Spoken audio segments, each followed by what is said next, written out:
Welcome to the Sci-Fi Continuum. I'm Stan, your narrator. Make sure you subscribe to our channel for more stories. Rex Partington stared at the message on his tablet for what had to be the fifth time his morning had begun.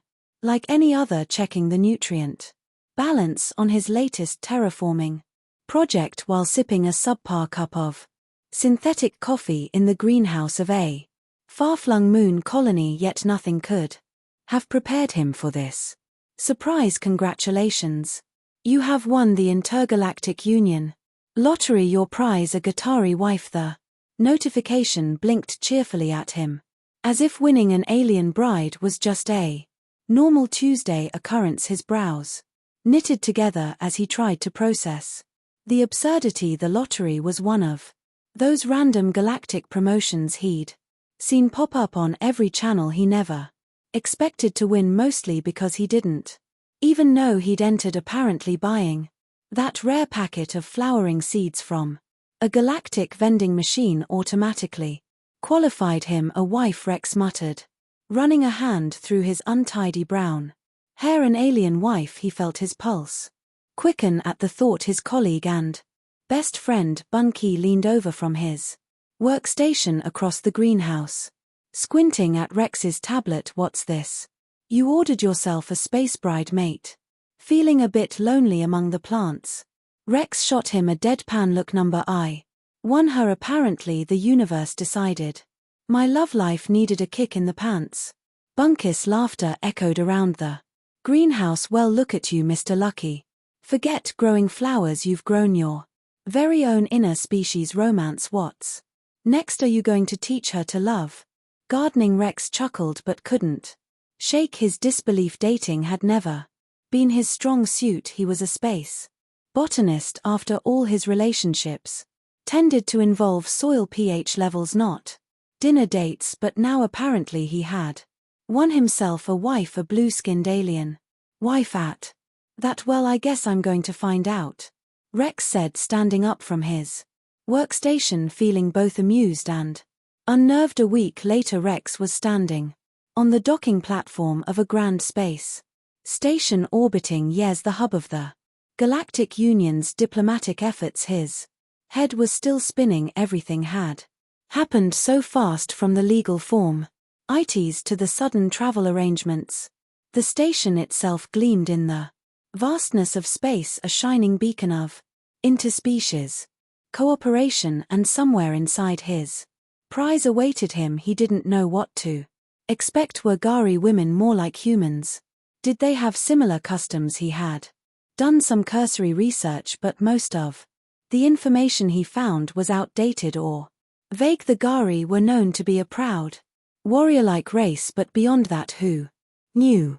The doors to the reception room slid open with a soft whoosh, and Rex stepped inside, adjusting his collar nervously.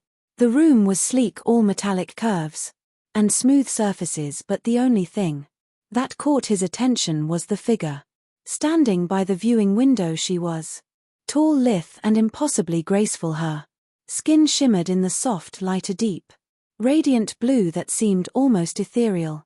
Long dark brunette hair cascaded down her back, and when she turned to face him, Rex found himself momentarily speechless.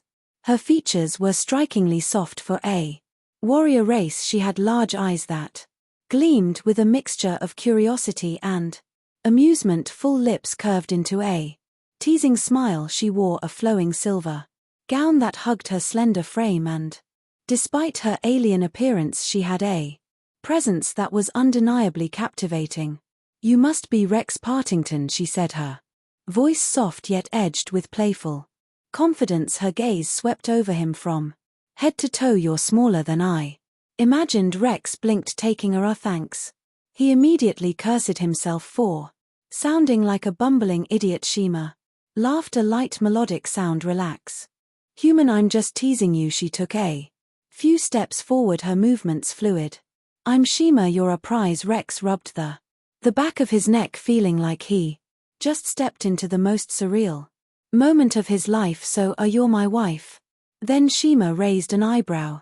Apparently, but don't worry, I'm not some docile prize waiting to be claimed. This is as strange for me as it is for you. She grinned, her lips curling mischievously, but it could be. Fun, Rex echoed, unsure whether to be amused or terrified.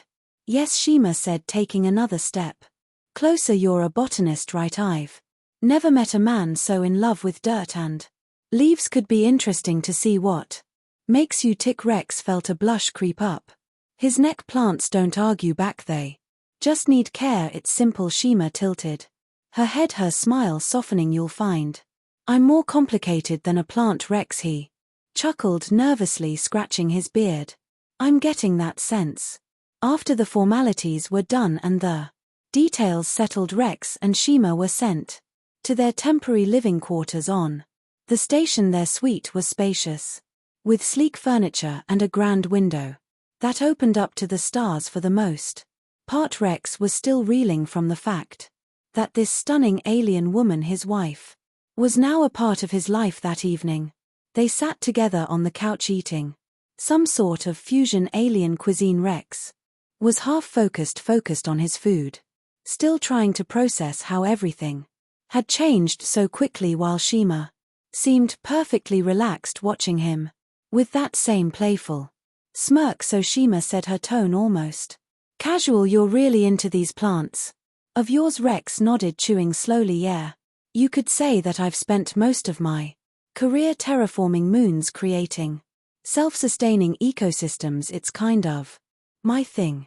Terraforming. Shima's eyes gleamed with interest. I've heard about that, reshaping barren worlds to support life. Impressive for a race as young as yours. We've got some decent tech, Rex said, swallowing another bite, but it's mostly trial and error. You'd be surprised how many plants can't survive off Earth. Shima leaned forward, her soft expression tinged with genuine curiosity. Tell me more. What's the hardest part? Rex was surprised by her interest, but found himself warming up to the conversation. Well, for starters, we have to create an atmosphere that can sustain plants. Then there's the soil composition, nutrient balance, and making sure we've got the right mix of flora to support oxygen production. Shima chuckled. Sounds like you're building your own little green army. Rex smiled in a way. Yeah, but without them we wouldn't survive out here.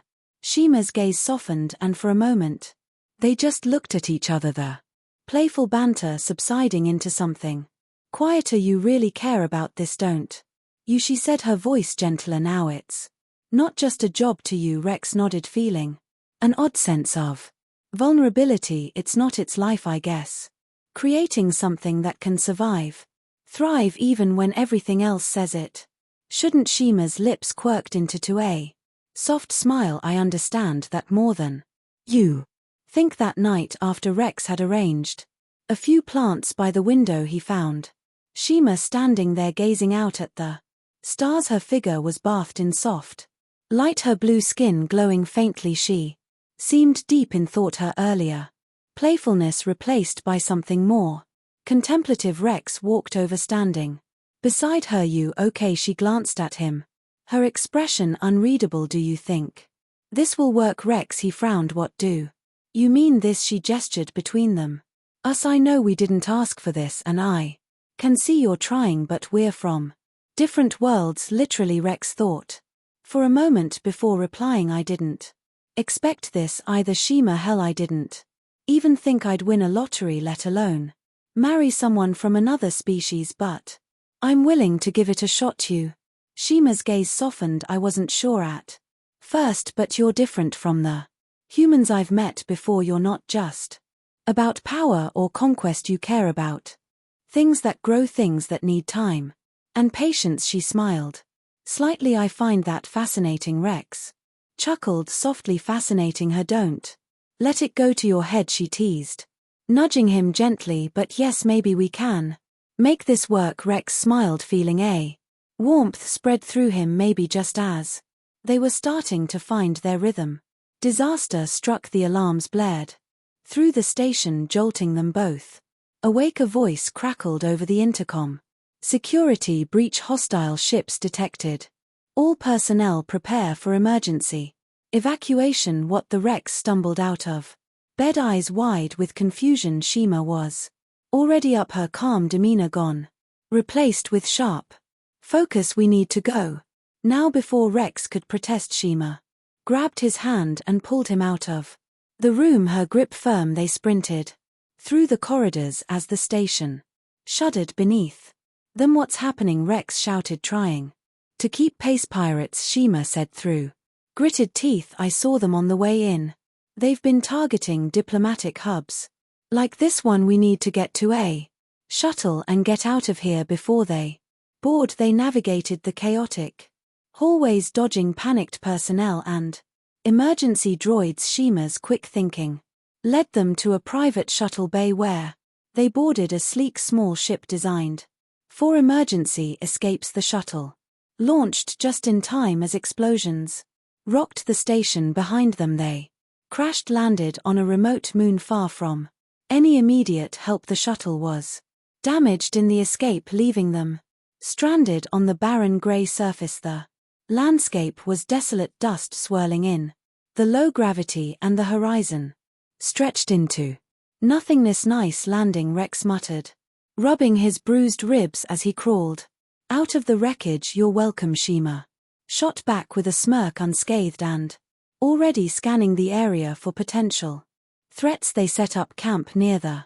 wreckage using Rex's skills and Shima's survival instincts. They managed to rig the shuttle's remaining systems to create a breathable atmosphere and even set up enough water from the moon's frozen surface to survive for days. They worked together, their bond growing stronger. Rex found himself captivated by Shima's sharp wit and strength, while she seemed to appreciate his resourcefulness and quiet determination. What had started as an awkward, unexpected pairing slowly became something deeper. One evening as they sat by the small fire they'd built, Shima leaned against Rex, her usual guarded demeanor gone. You surprise me, Rex. Yeah, he asked, glancing at her with a soft smile. How so? She looked up at the alien sky, her eyes reflecting the starlight.